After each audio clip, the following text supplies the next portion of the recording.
Saya Riri Panjaitan, putri pahlawan revolusi Majen TI Panjaitan.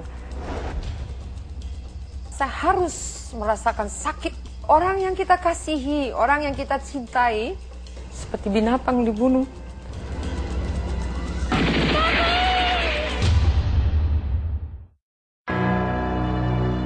Malam 30 September, subuh 1 Oktobernya. Kami mendengar keributan di luar seperti truk-truk ya berhenti dan orang-orang berloncatan dari truk. Ternyata itu tentara yang mengepung rumah kami. Laksanakan. Siap, laksanakan. Tanpa ada peringatan, mereka menembak dari segala penjuru seperti hujan peluru. Kami di atas ketakutan, rasa betul-betul tidak berdaya. Sudah ditembak, sudah posisi terbuka.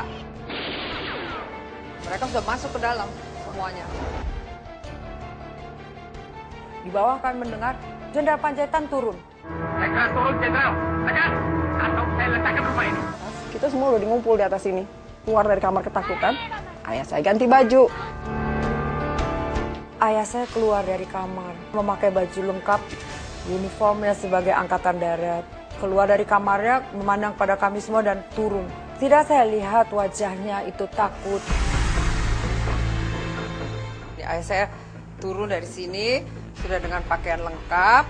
Angkat tangan, Jenderal. Ayah saya menuju pintu keluar. Saya dengar seperti ada dialog yang mulia memanggil Bapak untuk ikut. Ayah saya katakan, baik, saya mau ikut tetapi beri saya waktu untuk berdoa. Lalu posisi ayah saya ini seperti ini. Ayo cepat, Jenderal. Kita habis waktu. Ketika dia sedang berposisi dalam berdoa, Saya lihat dipukul pakai senapan yang panjang, jatuh langsung kepalanya ditembak.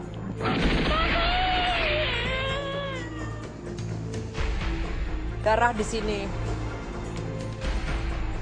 Lalu diseret, lalu dilempar keluar gerbang.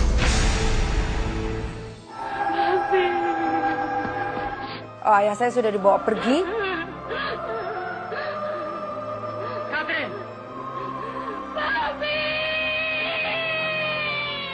Saya lari turun ke bawah, begitu cepatnya juga mereka seret almarhum ayah saya, dilempar lewat gerbang. Saya balik ke tempat di mana ayah saya jatuh, ya itu hanya darah dan gumpalan-gumpalan putih, saya rasa otaknya. Pada saat itu saya raup darahnya, saya usap dari atas itu, saya pukul dada saya, dalam hati sambil minta maaf. Sorry, Pak, hanya sebegitu saja saya nggak bisa tolong gitu. Lalu kami turun dari atas. Nah, kami juga shock ya. Terlalu pahit untuk saya. Saya lihat kakak saya semua menangis histeris. Untuk orang yang masih berumur 8 tahun, apa pegangannya melihat seperti itu? Tapi saya sudah dihadapkan dengan apa yang saya tidak mau. Saya tidak mau rasakan, saya tidak mau lihat, tapi saya dipaksa untuk merasakan, untuk melihat. Saya harus merasakan sakit. Orang yang kita kasihi, orang yang kita cintai, seperti binatang dibunuh. Sementara ayah saya itu baik sekali. Jadi saya merasa kayaknya terlalu pahit untuk saya.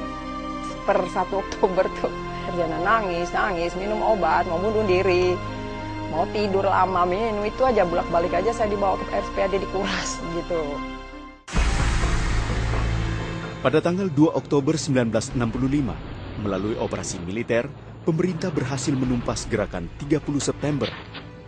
Namun bagi Riri dan keluarganya, peristiwa itu tetap meninggalkan luka dan trauma yang sangat mendalam. Apalagi ketika ayah saya ditemukan di lubang buaya, disatukan dengan 7 jenderal lain. Jenderal Ahmad Yani, Jenderal S. Parman, Jenderal Suprapto, Jenderal Haryono. Itu kan semua rekan-rekan ayah saya, semua ada dalam satu lubang, mengerikan sekali. Saya sangat terkejut itu waktu kita lihat foto-fotonya.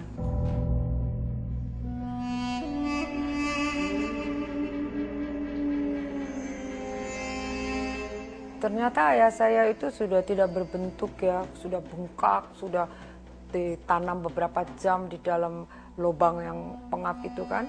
Terus saya dengan om lain, bapak-bapak yang lain kok dibuang seperti binatang ke dalam sana. Dan saya nggak terima. Waktu mereka berhasil dikeluarkan, mereka itu difoto satu persatu. Foto itu saya lihat. Ternyata apa yang kita hadapi peristiwa G30S belum selesai. Kita harus juga bersambung sepertinya melihat, mendengar ayah kami ditemukan di lubang buaya. Langsung pergi ke RSPAD di mana mereka disemayamkan. Nggak bisa dibuka, nggak boleh lihat. Saya hanya teriak-teriak aja. Mau kepengen lihat jenazahnya. Jadi dari sana berangkat ke Taman Pahlawan Kalibata. Indonesia berduka karena kehilangan beberapa putra bangsa terbaiknya. Perasaan haru dan tangis turut mengiringi kepergian para jenderal saat proses pemakaman berlangsung.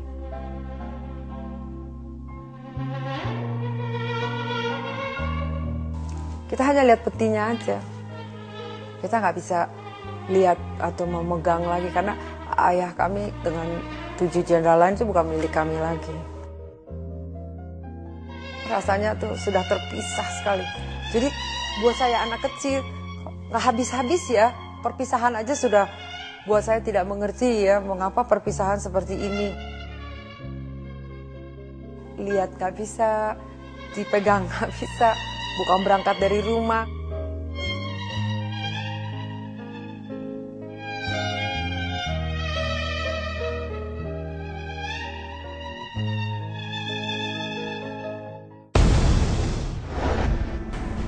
Peristiwa tragis itu menggoreskan luka yang dalam serta meninggalkan dendam bagi Riri Panjaitan dan keluarganya.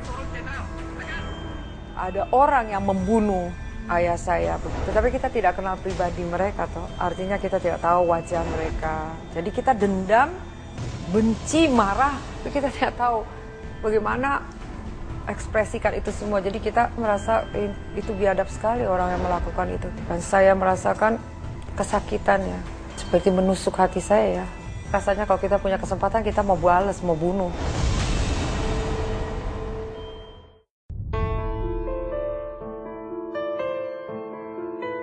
Luka itu disimpan terus. Luka itu ikut terus.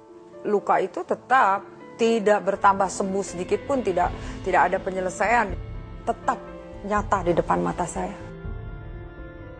Dan tidak pernah bisa berubah. Jadi saya besar dengan potret itu, bisa bayangin ya, saya jadi pembenci, pemarah, tapi kalau sedikit ada tekanan, saya bisa berteriak, bisa mengamuk. Begitu banyak masalah yang tidak bisa saya selesaikan dan tidak ada orang yang bantu. Karena semua orang juga mengalami hal yang sama. Jadi saya bisa bayangin saya struggle-nya seperti apa. Tidak mudah untuk melupakan peristiwa tragis yang merenggut nyawa sang ayah. Riri akhirnya memilih untuk melanjutkan studinya ke Jerman. Namun kenyataan berkata lain. Semua tak seperti yang ia bayangkan. Merasakan tekanan itu selalu menekan saya, selalu menghalangi saya. Jadi saya tidak bisa tumbuh normal dengan anak-anak lain. Itu yang membuat saya marah dengan diri saya, marah dengan keadaan, rasa tidak ada lagi jalan, putus asa, buntu. Saya tidak bisa selesaikan persoalan dan saya tidak mendapatkan jawaban, saya mau bunuh diri.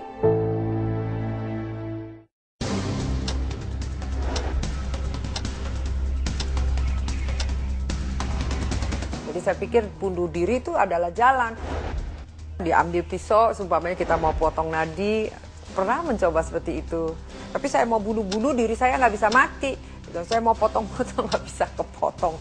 Tidak bisa dipotong nadinya. Tuhan masih menjaga saya rasa. Tuhan masih cegah ya.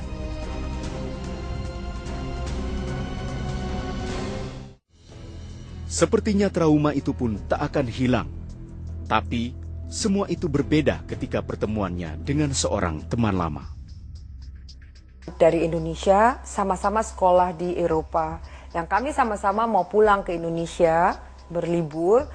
Dia menceritakan isi Alkitab, bahwa Yesus itu juru selamat. Ya, waktu dia menceritakan isi Alkitab, saya merasa ada siraman rohani. Walaupun saya tidak mengerti secara intelektual saya Saya merasa aman, saya merasa damai, yang tidak pernah saya rasakan.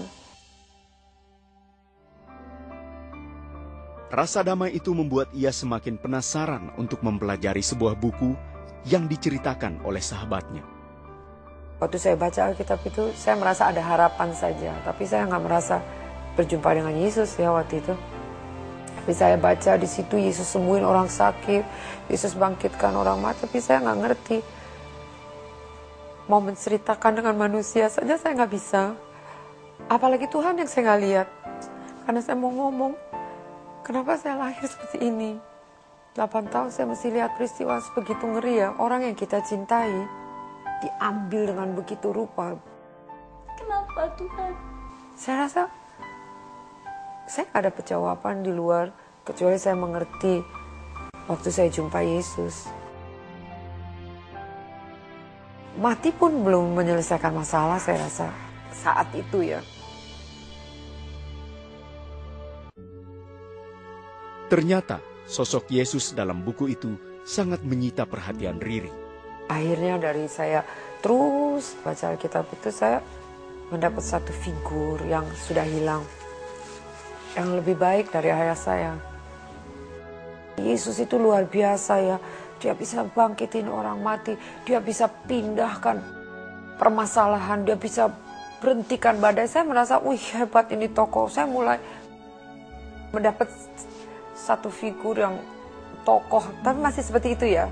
Peletakan akan Tuhannya. Oh dia tokoh yang hebat. Lalu apakah sosok Yesus dapat menyembuhkan luka hatinya? Saya tetap dalam keadaan benci. Saya tidak mengerti melepaskan ini. Saya baca kita harus mengampuni. Kalau ditampar pipi kiri harus dikasih lagi yang kanan. Tapi saya tidak bisa melakukan itu. Karena saya nggak mendapat jawaban ya waktu itu. Ketika saya lagi berdoa Tuhan datang. Saya pikir saya mau dicabut nyawanya. Saya mesti mati. Tapi Tuhan datang dengan sinar terang. Dengan damainya, dengan tangannya terbuka, datang menerangi hati saya. Terus Tuhan katakan, engkau harus melepaskan pengampunan. Saya mau tapi saya tidak bisa. Itu masalahnya itu. Saya sudah dengar tapi saya tidak bisa untuk melepaskan pengampunan. Tuhan pasang itu peristiwa film G30S yang saya ingin ceritakan ke orang, mau ceritakan ke orang tidak bisa mengerti. Tuhan Yesus sendiri pasang video hidup saya. Di mata saya tidak ada lagi yang saya bisa kontrol kecuali harus melihat film dokumentasinya Tuhan. Bahwa saya tidak bisa mengampuni peristiwa itu. Lalu Tuhan katakan, kalau engkau tidak mau mengampuni, karena Tuhan sudah berikan saya pengampunan, kau tidak mau melepaskan pengampunan, kau tidak layak. Lalu saya katakan, Tuhan, saya mau, tapi saya tidak bisa, tapi saya mau. Terus tiba-tiba saya merasakan, itu hati saya seperti tangan ya, dia ambil itu hati saya, dibuang, dikasihkan hati baru. Itu yang terjadi, peristiwa supranatural. Sejak dia tanam hati itu, Tuhan tanya sama saya, maukah engkau mengampuni pembunuh-pembunuh papamu? Saya mau, saya lepaskan pengampunan di dalam nama Yesus untuk pembunuh-pembunuh ayah saya. Hati saya udah baru, yang lama itu sudah dibuang, yang penuh dengan kepahitan, akar kebencian, dendam, semua komplit di dalam hati saya dibuang sama Tuhan. Ganti baru. Waktu diganti baru saya bisa lepaskan pengampunan untuk pembunuh-pembunuh ayah saya. Akhirnya saya merasakan kelepasan. Saya dibaharui, bukan saya yang mau. Tapi Tuhan memberikan saya anugerah. Sejak pembaharuan itu, saya tidak bisa lagi benci. Lalu kasih itu memenuhi hati saya. Lalu saya mengampuni. Kini, setelah 46 tahun telah berlalu, kasih dan pengampunan itu kian nyata bagi Riri dan keluarganya. Hati kita sudah diubahkan. Sehingga kami tidak lagi menceritakan ini dengan kebencian, amarah, dendam. Jadi saya mengucap syukur pada Tuhan. Papa saya meninggal, saya puas sekarang. Dia pergi dengan menyerahkan tubuh jiwa rohnya ke dalam tangan Tuhan. So he's safe. Sekalipun memori kita ingat semua peristiwa, tapi hati kita baru. Kita sudah melepaskan pengampunan kepada pembunuh-pembunuh ayah saya. Karena kami tahu ayah sudah duduk di sebelah kanan Bapak di surga dan Kami tahu peristiwa ini harus terjadi karena Tuhan mempunyai satu rencana yang indah.